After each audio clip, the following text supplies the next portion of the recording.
เอาปลาขึ้นมาแล้วพี่น้องแหเดียวหมานคัก คือหันตรงเดี๋ยวป่ะ หมานอยู่ผู้เดียว คือหันตรงแหอีพ่อ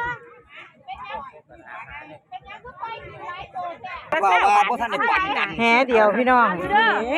บาทเดียวพี่น้อง บาทเดียวบนนี้นะ บาทเดียวแล้วนี่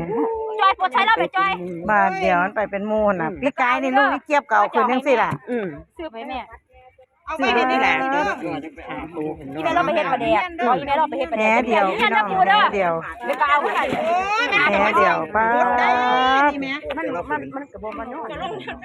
ได้จักโตเหรอเฮ้อพอ30 โตบ่ ไก่ไก่ โอ้ยอันนั้น